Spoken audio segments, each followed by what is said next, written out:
आज हम हाजिर हैं जनाब उर्दू गुलाबी के साथ।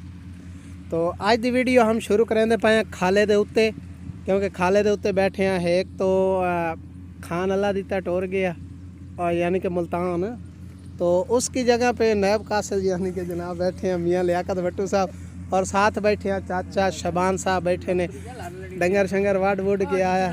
तो जनाब दूसरा पौला ए पे है जनाब।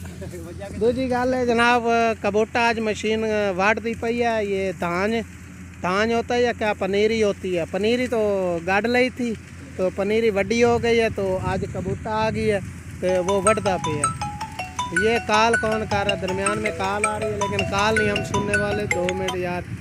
तो इसी वजह से जनाब ये देखे कबूटा मशीन पीछे लगी हुई है।